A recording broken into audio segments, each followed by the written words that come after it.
Bahkan kullul ulumi, setiap ilmu, yaftakiruna ila hadzal ilm, butuh kepada ilmu tauhid, ilmu usul ini.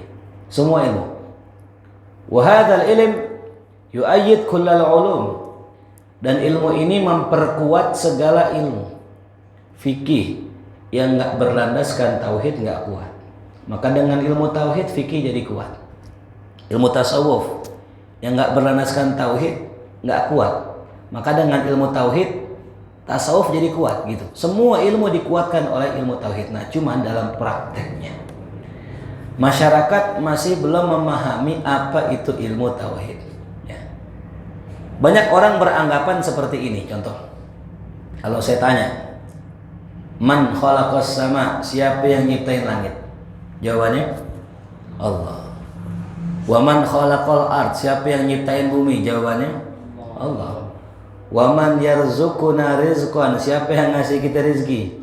Allah. Semua pasti bilang Allah. Cuman satu permasalahannya, ya. Itu hanya di lidah doang. Iman yang kita punya sekarang itu masih terletak di lidah, ya. Sehingga apa? Sehingga iman yang kita punya, ilmu tauhid yang kita punya tidak membuahkan apapun sama sekali. Nggak ada rasa takut sama Allah. Nggak ada amalan yang istiqomah. Ya, padahal yang namanya iman dikatakan oleh ulama, apa itu iman? Tulis al-imanu, ya, qaulun bil lisan. Iman itu adalah sesuatu yang diucapkan di lisan, ya. Wa amalun bil arkan, sesuatu yang diamalkan dengan anggota tubuh. Wa tasdiqun bil jinan, dan sesuatu yang diyakini di dalam hati. Jadi iman itu tiga, ya. Iman itu apa? Tiga. Qaulun bil lisan, amalun bil arkan, wa tasdiqun bil jinan. Tiga yang namanya iman. Nah, cuman kalau kita sekarang ditanya, ya, siapa Tuhan kita? Allah. Ya. Siapa yang ngasih rezeki? Allah. Siapa yang ngasih jodoh buat kita? Allah. Ya. Tapi hanya di lisan. Ketika prakteknya banyak orang korupsi, banyak orang mencuri, gara-gara mengikuti hawa nafsu. Imannya nggak nolong tuh. Ditanya siapa yang ngasih rezeki? Allah. Kalau nyolong, nah, buat apa ilmu tauhidnya? Dia belum mencapai maqamul iman. Dia baru satu, qaulun bil iman, baru ngaku beriman. Belum amalun wa tasdiqun, belum ada perbuatan. Allah katakan dalam Al-Quran, wa milal laili fatahajjat bihi, di antara malam maka tahajudlah. Maka tahajudlah. Kenapa? Asa ayyab'atsaka rabbuka maqaman mahmudah. Nanti engkau akan ditingkatin sama Allah, dikasih makom yang terpuji. Saya mau tanya, ini yang ngomong siapa? Allah. Benar apa salah? Banyak yang sholat malam? Sedikit. Ya. Bangun banyak malam kencing. Bangun banyak malam bangunin bini gitu. Tapi untuk sholat malam qalil, sedikit sekali. Dia ngomong Allah, ya. Kenapa kok bisa tuh orang tahu Qur'annya, tahu ayatnya, ilmunya ngerti, fadilahnya tahu, tapi nggak bangun malam karena belum punya iman yang disebut amalun bil arkan. Dia baru qaulun doang. Ya. Makanya ilmu tauhid yang semacam apa yang bisa membuat orang bangun malam? Nah, ini ilmu tauhid yang kita akan pelajari ini. Ya. Makanya sampai pun kita ahli dalam ilmu tauhid, tapi kalau nggak mengerti tentang tauhid yang sebenarnya, nggak bakal membuahkan amal apa-apa. Bahkan kalau seandainya ilmu cuman ilmu tauhid doang cukup, udah selesai. Seandainya nggak ada fikih, seandainya nggak ada tasawuf, seandainya nggak ada tafsir, nggak ada hadis, cuman ilmu akidah, ilmu iman, ilmu tauhid doang cukup semua. Karena yang diajarkan oleh para nabi dulu ilmu apa? La ilaha illallah. Kita udah ngaji tauhid, udah ngaji nahu, udah ngaji balaghah, udah ngerti keindahannya Al-Qur'an. Udah ngerti begitu dalamnya makna lafaz-lafaz Allah, tapi nggak membuahkan keimanan di hati, berarti ada yang salah dalam ilmu kita. Ya.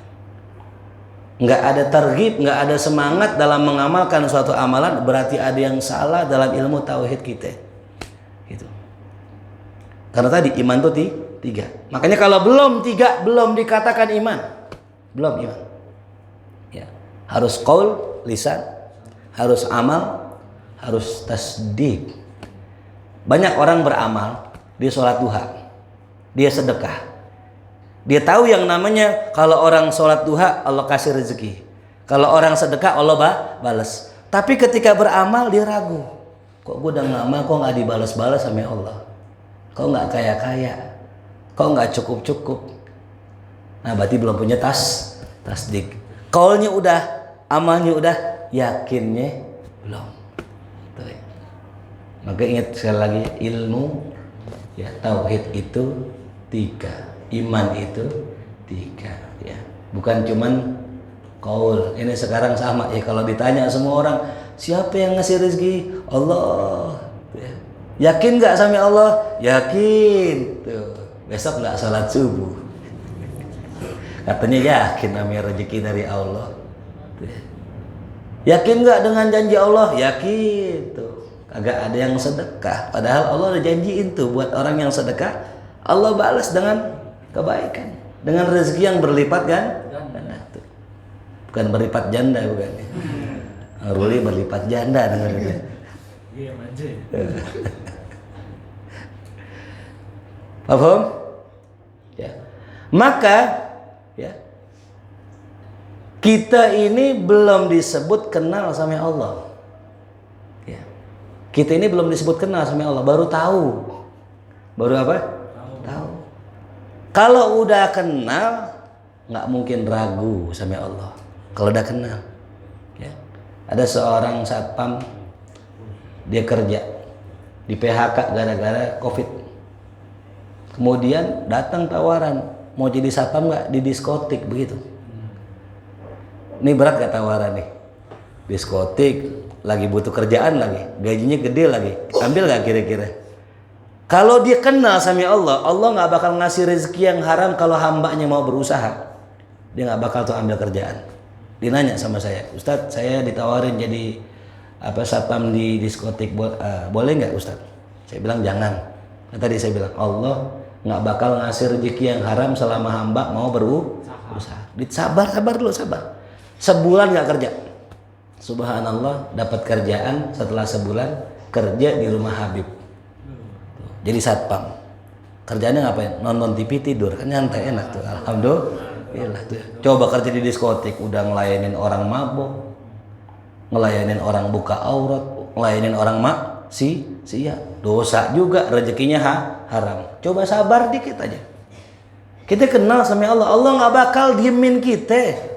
Toh bumi yang besar, matahari yang luar biasa, itu nggak pernah tabrakan padahal muter setiap hari. Sebegitu gedenya matahari, bulan, bintang diurusin sama Allah dengan mudahnya. Apa iya Allah nggak bisa ngurusin kita? Ya, lagi ngurusin pajarnya, apa nggak bisa ya? Belum kurus-kurus ya emang, nggak bisa ngurusin. Apa nggak bisa ngurusin urusan kita doang yang sepele, yang kecil, yang remeh? Bisa nggak? Yakin nggak? Nah ini masalah yakinnya ini yang belum itu. Kadang-kadang udah saking puyengnya, udah dah aku laku dah kredipo, dipinjol tuh. Katanya yakin, ya. Kalau ada masalah jangan dulu kemana tuh, ke situ tuh. Ya. Nauzubillah min. Makanya tadi saya bilangnya ilmu tauhid yang kita pelajari sekarang baru menjadikan kita tahu Allah, belum kenal sama Allah. Makanya kenal sama Allah dalam bahasa Arabnya ma'rifatullah. Ya. Nah itu yang punya ma'rifatullah itu para auliya, para sholihin, orang-orang alim itu sudah ma'rifat sama Allah Subhanahu wa Ta'ala. Ya. Para hadirin, para jamaah rahimakumullah, kalau ditanya, ya kita ditanya nih, ya, kita kenal Allah itu dari siapa? Kita kenal Allah dari siapa? Jawabannya dari siapa? Nah, baik, orang tua, baik. Ada orang yang dia lahir orang tuanya udah nggak ada, terus kenal dari siapa? Kakek nenek. Oh, apalagi kakek nenek. Orang tuanya aja nggak ada, apalagi kakek nenek. Ini kayak Fajar Set boy dari. Dari siapa? Guru, baik. Ada orang nggak punya guru tapi kenal sama Allah. Nah, temennya. Ada orang nggak punya teman. Mungkin Tarzan nggak di hutan sendirian nih. Jawabannya orang kenal Allah dari Allah sendiri. Tulis tuh ya. Tulis. Orang kenal Allah dari siapa? Dari Allah. Ya. Yang ngenalin kita sama Allah ya siapa? Ya Allah. Ya. Banyak ke orang yang punya guru, punya orang tua, nggak kenal sama Allah. Tahu Allah, kenal belum. Tahu Allah. Ente tahu nggak Allah? Iya, tahu Allah Tuhan kita. Ngapain Allah? Ya Allah yang ngasih makan kita. Kok ente minta-minta? Ah itu. Maaf nih. Kalau ada orang minta-minta di pinggir jalan, masih kuat, masih seger, masih bisa main futsal, masih bisa main bola, minta-minta sama orang. Ini dia tanda orang kagak yakin dengan Allah. Kerja, fantasyiru fil ard, bertebaran di muka bumi itu. Makanya yang ngenalin kita sama Allah adalah siapa? Allah. Berarti kalau orang bisa kenal sama Allah, itu karena Allah memperkenalkan dirinya. Ya. Makanya kata Sayyidina Abu Bakar Siddiq radhiyallahu anhu, yaqul uktub ada araftu rabbi bi rabbi. Aku kenal Allah lewat Allah. Aku kenal Allah karena Allah. Karena Allah kenalin dirinya kepada aku kenal Allah. Gitu. Makanya kita nggak boleh sombong kalau kenal sama Allah. Kenapa? Allah lah yang kenalin dirinya sama kita, bukan kita yang kenal Allah. Ya. Nggak ada orang yang bisa kenal sama Allah kecuali Allah kenalkan dirinya sama dirinya. Gitu ya. Makanya nih manfaat ma'rifatullah, kenal sama Allah ini luar biasa. Saya kasih gambaran begini. Para jamaah nih besok mau ngawinin anak, butuh dana misalnya 50 juta ya. Gede kecil 50 juta. Kecil ya. Bang Rul kecil kan ya, kecil. Naikin dah 1 miliar dah. Waduh. Yang ada 100 juta itu. 100 juta aja tuh ya. Misal pengen ngawinin anak 100 juta. Terus nggak punya duit. Bingung nggak? Gelisah nggak? Nah itu. Pikiran nggak? Pikiran. Tapi kalau kita punya saudara kayak misalnya kita sepupunya Raffi Ahmad misalnya nih ya. Punya sepupu kayak Raffi Ahmad, Sultan Andara begitu. Ini kalau saya Sultan Bendungan sini ya. Kira-kira kita punya nggak? Enggak, kenapa? Oh tenang, saudara Raffi Ahmad nih kali minjem nggak dikasih, 100 juta, betul nggak?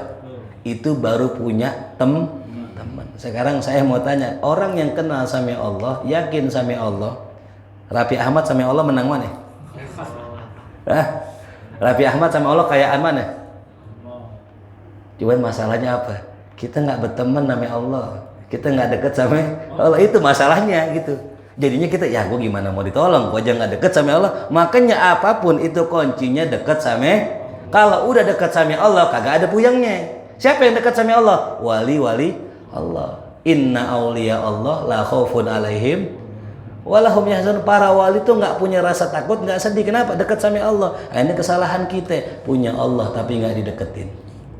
Padahal Allah udah mengatakan iza sa'alaka wa iza sa'alaka ibadi anni fa inni qarib. Kalau hambaku bertanya tentang aku, katakanlah aku dekat.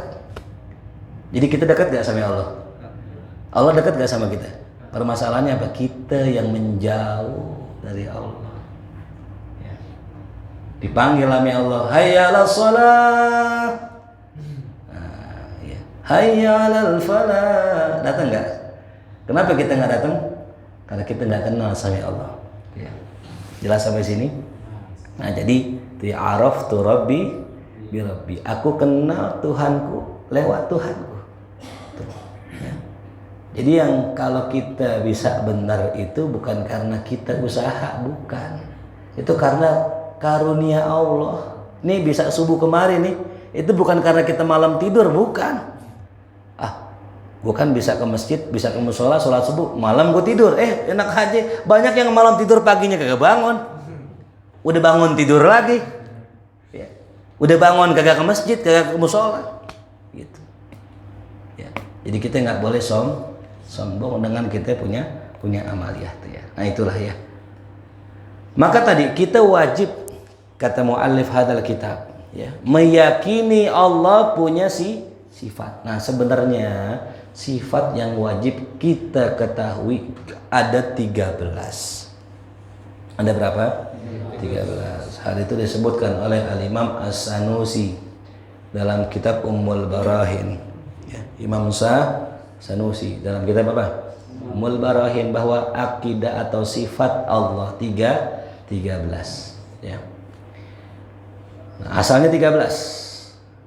Lalu kemudian muncullah yang namanya sifat baru, yaitu sifat maknawiyah. Tadinya sifat cuma 3, ya, ditambah 1. Tulis yang pertama sifat nafsiyah, yang kedua sifat salbiyah, yang ketiga sifat ma'ani, yang keempat sifat maknawi. Tuh ya, 4 sifat: nafsiyah, salbiyah. Nah ini jangan sampai ketukar nih, ntar nafsiyah, salbiyah, romlah, marfu'ah. Di kampung saya ada orang namanya Salbiyah gitu ya, panggilnya Salbiyah gitu ya. Ya, nafsiyah gitu ya. Nafsiyah, salbiyah, ma'ani, dan maknawiyah. Nah itu 4 sifat. Tadinya 3. Kalau cuma 3 maka totalnya 13, ditambah yang 4 maka totalnya 20. Nah, pertanyaan kita, apakah sifat Allah hanya 20? Kata ulama tauhid, enggak, sifat Allah tidak terbatas. Selama itu sifat baik dan sempurna, maka itu adalah sifat Allah. Tuh, catat tuh ya. Selama sifat itu baik dan sempurna, maka itu sifat Allah tuh ya. Jangan kayak disuruh mulu, nyatet aja udah ya. Tugas seorang murid, santrinya nyatet udah itu ya.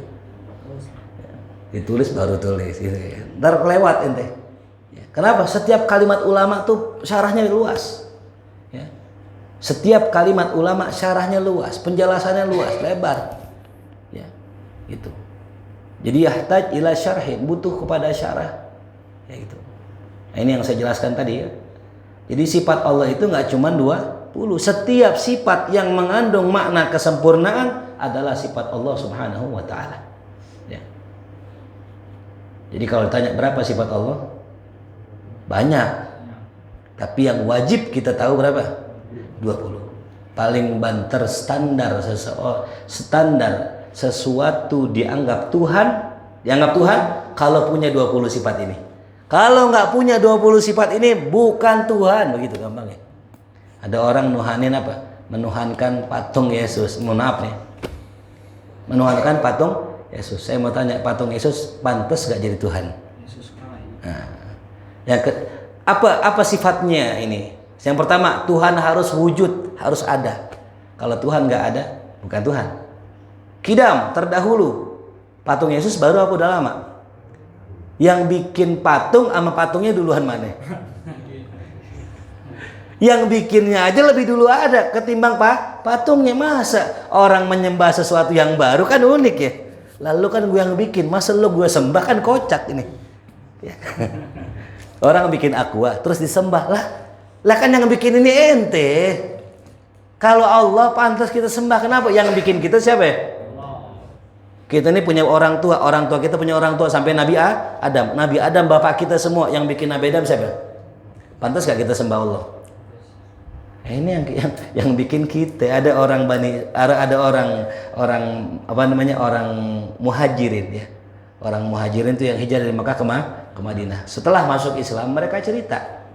Mereka ngobrol sama Rasulullah. Ya Rasulullah, dulu nih kami kocak banget, kata mereka. Kenapa kocaknya? Kami bikin Tuhan, dibikin berhala dari roti. Ketika musim kemarau, paceklik, nggak ada makanan, itu Tuhan saya makan. Dari palanya saya copot, saya makan. Badannya saya makan. Lah Tuhan dimakan. Nah, kocak namanya. Dia bikin sendiri, dia sembah sendiri, dia makan Tuhannya tuh. Ada yang berani makan Tuhan di sini? Lah makanya bagaimana mau dikatakan Tuhan? Lo dia aja nggak bisa menyelamatkan dirinya Kalau mungkin Tuhan mungkin pas mau dimakan dia berontak gitu, ngorin cahaya, bus aja dah. Orang yang pengen makan nggak jadi. Nah itu mungkin Tuhan kali, mungkin. Nah ini dia aja makan kemakan. Lagi mana mau ngelindungin kita, orang dirinya sendiri kemakan tuh. Ya, makanya tadi harus punya sifat 20 tuh. Nah kemarin kita sudah bahas tentang sifat yang pertama wujud, yang kedua wal kidam. Allah itu terdahulu. Ya, mananya terdahulu apa? Yang paling dulu, kagak ada awal bagi Allah. Itu. Nggak ada yang mendahului adanya Allah. Lalu yang ketiga baqa, Allah kekal selama-lamanya. Nih yang paling penting ini tauhid yang kita tanemin ya. Ada salah seorang ulama, ya kalau zaman dulu kan kalau ulama itu pergi haji nggak setahun 2 tahun. Ya. Pokoknya kalau orang pergi haji zaman dulu pertama berangkatnya jauh, lama, di sononya lama juga. Karena sambil belajar.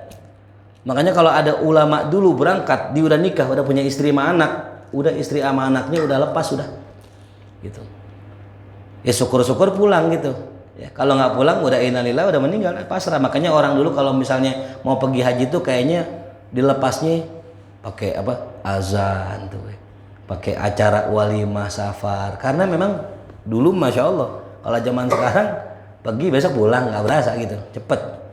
Nah ini ada seorang ulama namanya Hatim Al-Asam, ya, pengen berangkat haji, gitu. Lantas banyak orang yang apa namanya, yang bilang sama bininya, pas udah berangkat nih, kata tetangganya, laki lu berangkat haji, iya, ntar lu gimana sama keluarga sama anak-anak semua? Apa kata istrinya Hatim Al-Asam? Telah pergi orang yang memakan rezeki dan masih kekal ada zat yang maha memberi rezeki itu. Karena yakin paham makna bako. Kadang seorang istri nggak rela suaminya pergi karena takut satu, KPR belum lunas, mobil belum lunas. Suaminya pergi meninggal, dia nangis sedih. Bukan karena suaminya pergi, itu karena cicilan belum lunas. Dia lupa Allah kekal. Meskipun suaminya meninggal, yang maha memberi rezeki masih ada. Ini akidah ini. Kita nih para pengurus pesantren, ada donatur ngasih, tiap bulan ngasih 1 juta 2 juta terus gitu. Terus donatur pergi gitu, sedih gitu. Jangan. Kenapa? Yang pemakan rezeki udah pergi, tapi Allah yang ngasih rezeki masih ada. Makanya tadi implementasi dalam pengamalan sifat 20 ini yang mesti ada gitu. Bukan sekedar tahu bako kekal, bukan, tapi amaliyahnya, implementasinya, wujudnya. Bukti konkret kudu ada, ya. Jadi kalau kita sebagai seorang santri misalnya, ilmu banyak tapi amaliyah nggak ada, percuma ilmu. La naf'alahu, nggak ada manfaatnya. Bahkan jadi beban nanti di hari kiamat. Kata Nabi kita Muhammad SAW, asyaddun nasi azaban, orang yang paling berat azabnya di hari kiamat adalah orang alim la yanfa'ullah bi ilmi, yang Allah nggak kasih manfaat dengan amalnya. Dia tahu firman Allah sholat malam begini-gini tapi nggak dikerjakan. Dia tahu puasa manfaatnya begini tapi nggak dilaksanakan. Dia tahu sedekah begini tapi nggak dijalankan tuh ya. La yanfa'ullah bi ilmi. Maka dari sekian banyak ilmu yang kita tahu, nah kata ulama minimal ya 2,5% yang kita amalkan. Tuh. Minimal tuh. Kalau istilah zakat 2,5%. Zakatul ilm amal. Ya. Jadi dari sekian banyak ilmu yang kita tahu, jangan sampai nggak ada sama sekali yang kita amalin. Ada yang kita amalkan. Gitu. Wa mukhalafatuhu ta'ala li jami'i khalqih. Kemudian kata pengarang kitab, dan sifat Allah adalah yang keempat, Allah berbeda dengan makhluknya tuh ya.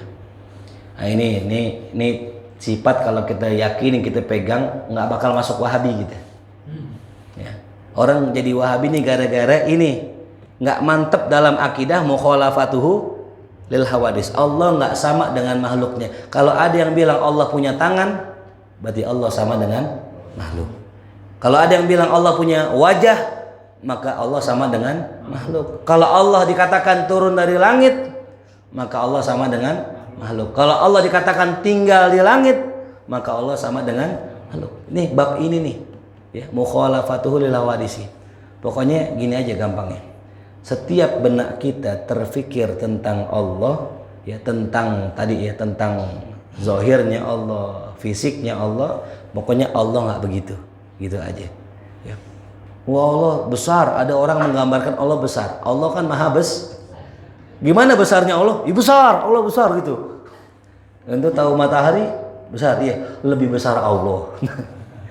Besar Allah gimana sih? Ya. Paham ya? Nggak begitu Allah. Setiap apa yang terbenak di bayangan kita, Allah begitu. Bukan begitu, udah selesai gitu. Jangankan Allah, sorga aja nggak bisa begitu. Sorga nih, Ustadz kalau sorga kayak apa sih? Sorga ada tamannya ya? Iya betul. Tamannya gimana? Pokoknya kalau kita gambarin taman yang paling indah, sorga lebih indah. Nggak kegambar. Jadi jangankan Allah, sorganya aja kagak kegambar oleh benak kita itu ya. Yang kelima, qiyamuhu binafsihi ya. Allah ya berdiri ya ini dia nih itu ya. Jadi kalau nggak ada yang tadi berhala itu, siapapun itu, sampai maaf ya, sampai yang dikatakan Yesus ya, itu kan anak Allah katanya ya, anak Tuhan, dan Tuhan juga. Yesus lahir gak? Dilahirkan gak Yesus? Dilahirkan. Ada yang ngurusin gak? Ada yang bantuin gak? Berarti masih butuh orang lain. Tuh. Selama masih butuh orang lain, maka bukan Tuhan. Kita lapar, pengen makan sesuap nasi aja butuh butuh nelayan, butuh petani, butuh pedagang. Nggak bisa kita makan sesuap nasi kalau nggak butuh orang, maka kita bukan Tuhan. Maka jangan sombong. Ya. Maka jangan sombong tuh ya. Seandainya ada orang kaya banyak duit, kalau dia sombong maka Allah cabut kenikmatannya. Tuh ya. Nauzubillah. Nah ini ya, wa ma'nahu annahu ta'ala la yaftakir ila dzatin yaqumu biha. Maknanya apa sih qiyamuhu binafsi? Allah kagak butuh kepada satu zat yang mengurus Allah. Ya. Kalau kita masih butuh orang tua, ya butuh guru. Wala ila mujidin yujiduhu, nggak butuh kepada mujid yang menjadikan, yang menciptakan, yujiduhu yang menjadikan dia. Nggak butuh Allah. Bal huwa ta'ala mujidil asya. Akan tetapi Allah lah yang menciptakan segalanya. Yajib lahu ta'ala wahdaniyah. Begitupun wajib bagi Allah bersifat wahdaniyah. Apa makna wahdaniyah? Maknahu annahu ta'ala la saniyalah. Allah nggak ada duanya. Esa tunggal dalam zatnya, dalam sifatnya, dalam af'alnya. Nah fahadihi situ sifat. Ini sifat, dan yang pertama itu dinamakan sifat nafsiyah. Wal wujud wal khamsah allati ba'daha yuqalu laha sifat salbiyah, dan 5 setelahnya namanya sifat salbiyah. Jadi sifat wujud namanya nafsiyah, sifat kidam, baqo, mukhalafatul lil hawadisi, qiyamuhu binafsihi wahdaniyah namanya sifat salbiyah. Apa sifat salbiyah? Tulis, sifat salbiyah itu adalah sifat yang menafikan segala yang tidak layak bagi Allah. Sifat yang menafikan segala yang nggak layak bagi Allah. Ya. Apa tuh sifat apa? Kidam. Lawannya apa? Hadis, baru. Allah nggak baru, Allah terdahulu. Ya. Maka sifat-sifat itu dibantah, dinafikan dengan sifat kidam. Begitupun bako. Ada yang bilang, ntar Allah hilang, ntar Allah akan musnah, Allah akan sirna. Enggak, Allah nggak sirna. Allah bako kekal. Sifat jelek, sifat apa namanya? Yang buruk dinafikan dengan sifat salbiyah. Oh Allah sama kayak kita, Allah kayak makhluk, kan buruk tuh. Dinafikan dengan sifat salbiyah. Jadi sifat salbiyah itu adalah sifat yang menafikan segala sifat yang tidak layak bagi Allah. Berapa jumlahnya tadi? 5. Kidam, baqo, mukhalafatul lil hawadisi, qiyamuhu binafsihi wahdaniyah. Ada yang bilang Allah itu 2. Allah itu 3. Tuhan ayah, Tuhan ibu, Tuhan anak. Dinafikan dengan sifat wahdaniyah. Lalu yang selanjutnya, wa yajibu lahu ta'ala aidan sab'u sifat, wajib pula bagi Allah 7 sifat. Apa itu? Dinamakan sifat ma'ani. Wahyal qudra, irada, ilim, muhit bi jamil ma'lumat wal hayat was sama' wal basar wal kalam, al khali anil huruf wal aswat. Wa ghairiha mimma yujadu fi kalamil hawadis. Nah, sifat yang 7 itu namanya sifat ma'ani, yaitu qudroh. Allah punya kemampuan. Qudroh. Ya. Wal iradah, begitupun Allah punya sifat iradah, berkehendak. Ya. Kalau kita iradah ada, kadang kudrohnya nggak ada. Ya. Iradah ada, kudrohnya nggak ada. Ini dalam akidah Mu'tazilah ada seorang ulama namanya Imam Zamakhsyari. Kata ulama Mu'tazilah, yang namanya manusia itu menciptakan kemampuannya sendiri gitu.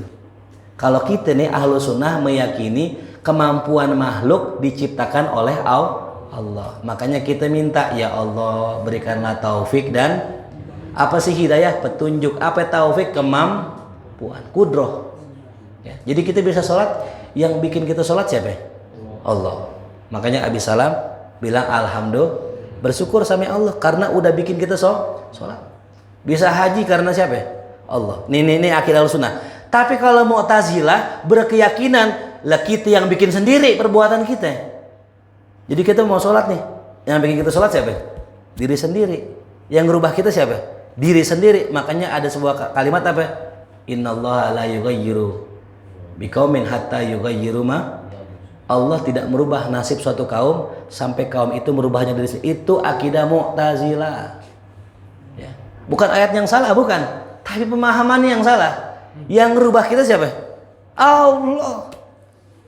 Mohon maaf ya, ada orang tukang maksiat minum khamr, tahu-tahu tobat ya. Tahu-tahu tobat. Yang bikin taubat siapa? Tapi kalau kata Mu'tazilah, dirinya Jadi nggak ada yang bisa merubah suatu kaum kecuali siapa tuh? Allah. Kita hanya majazi aja. Ya. Saya mau minum nih. Yang gerakin tangan saya siapa? Hah? Sejatinya Allah, majazinya diri Tapi hakikatnya yang gerakin tangan saya siapa? Allah. Banyak orang pengen minum, tahu-tahu tangannya apa? Lemes, nggak bisa ngangkat gelas. Nah ceritanya ini Mu'tazilah begitu. Ini Syekh Zamakhsyari suatu hari menikah dengan istri ahlu sunnah wal jamaah. Ini Mu'tazilah punya bini ahlu sunnah. Ya. Di malam pernikahannya atau yang disebut dengan malam pengantin baru, ini pengen unboxing ini. Pas pengen berjima dengan istrinya, kata istrinya, abang begini bang, kita kan pengantin baru, gimana kita ngerjainnya semalam 70 kali bang? Berjima sebanyak 70 kali, udah keluar main lagi, udah keluar main lagi, sampai berapa kali? 70 kali. Kata lakinya, lu PA lu. Gimana bisa kita 70 kali, sekali aja udah capek udah. Lah kan kata abang bahwa makhluk itu bisa menciptakan perbuatannya sendiri. Ya abang niat aja udah 70 kali, kan tercipta sendiri. Ntar begitu kata bininya. Kata lakinya, lah iya bener juga ya.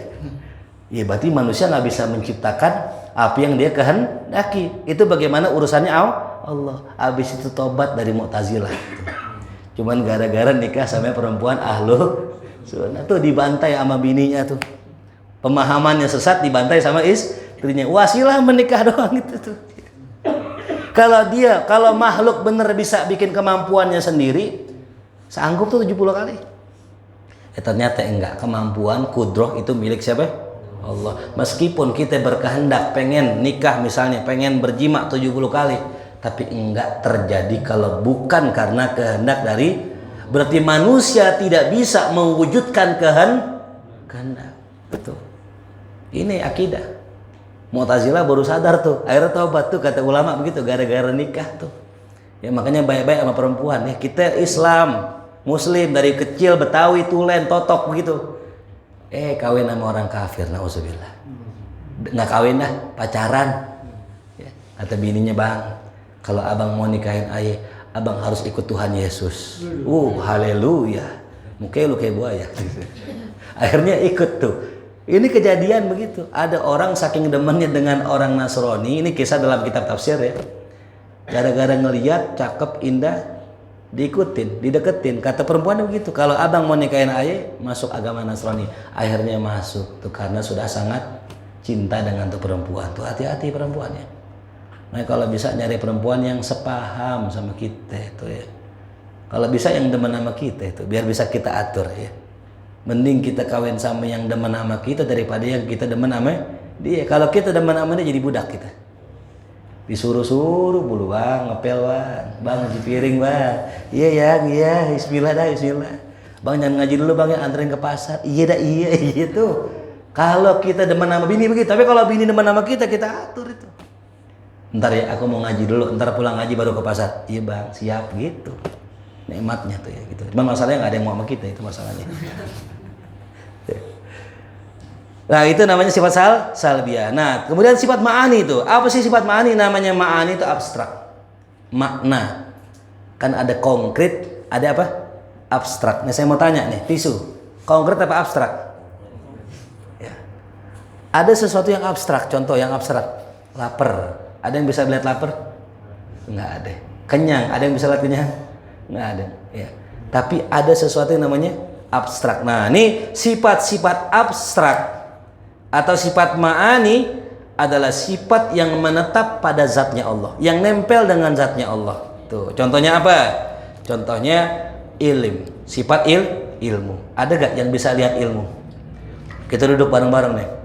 Wah, ini ilmunya banyak kan nih. Dari mana lihatnya? Nggak ada yang bisa lihat ilmu. Makanya disunnahkan bagi seorang alim pakai pakaian keulamaannya. Disunnahkan itu. Pakai sorban tuh. Agar orang tuh menghormati ilmu ya, ilmunya bukan dirinya, ilmu yang dibawa. Begitupun sebaliknya, orang yang bukan orang alim jangan sok-sokan pakai baju ulama, ilmu kagak, ngerti kitab kagak, ngerti ini itu kagak. Bawanya mau pakai sorban mulu. Tahlilan pakai sorban, maulid kayak sorban. Bukan nggak boleh kayak sorban, bukan. Tempatnya nggak cocok gitu. Datang maulid kayak sorban, jamaah kira Habib ditenteng sama pengurus tuh. Akhirnya ditaruh depan. Pulang berkatnya Garuda kan gitu. Padahal naik pesawat nggak pernah, tapi berkatnya apa tuh? Itu hebatnya ulama Betawi gitu. Ini namanya nipu umat namanya. Ya. Buat para santri ingat ya, belajar tuh jangan sebentar. Belajar lama sampai diizinin guru kita untuk ngajar. Cuman jangan merasa ketika disuruh ngajar kita udah pantas. Ya, karena disuruhnya kita ngajar itu sesuai dengan kapasitas kita. Contoh misalnya, Ujang ngajar Sapinah, jangan ngajar Fathul Qorib, lebih tinggi dia. Ya. Ujang ngajar Fathul Qorib, jangan ngajar Fathul Muin, lebih tinggi. Tapi kalau kita disuruh ngajar Fathul Muin, boleh gak ngajar Sapinah? Boleh. Gitu ya. Jadi kalau guru kita ngizinin, ceramah jangan ngajar kitab. Ya, gitu. Ngajar kitab, jangan sesuai dengan yang diperintahkan guru gitu. Kembali lagi tadi. Jadi sifatul ilm itu sifat yang nggak nampak pada kasat mata kita. Makanya tadi namanya sifat ma'ani. Lalu kemudian sifat apa? Kudroh. Ya. Sifat kudroh. Tuh. Pun sama. Ini kita bareng-bareng nih. Duduk di sini. Ada gak yang bisa ngelihat kemampuan orang? Nggak ada. Kemampuan nggak kelihatan. Contoh, ngangkat berat. Ya. Saya Nadi sama Bang Martak nih, Bang siapa? Bang Roni. Ini nggak ketahuan yang mana lebih kuat nggak ketahuan. Tes dulu, ya. Coba ngangkat berat 50 kilo, kuat. Bang Roni nggak kuat. Bacanya nggak kelihatan, abstrak. Kelihatannya pas udah teruji. Begitu juga Allah Subhanahu wa Ta'ala. Sifat kudrohnya udah ada, nampaknya sifat kudroh. Nah, namanya qadiran. Nah, itu namanya sifat ma'nawiyah. Ketika sifat kudrah, sifat ma'ani sudah nampak dalam perbuatan, itu namanya apa tadi? Sifat ma'nawiyah. Dia punya sifat ilim, belum kelihatan. Pas udah ngajar baru kelihatan. Namanya sifat ma'nawiyah. Baru ilim dan aliman. Begitu. Jadi ada 4 sifat yang disebutkan sama ulama, sifat nafsiyah, salbiyah, ma'ani dan ma'nawiyah. Mudah-mudahan ini sifat-sifat bisa kita pahami dan mudah-mudahan pelajaran kita pada pagi ini menambahkan keyakinan kita pada Allah Subhanahu wa Ta'ala, menambahkan keimanan kita pada Allah Subhanahu wa Ta'ala. Amin ya rabbal alamin. Mungkin sampai sini saja. Ujang tolong dimatiin. Ada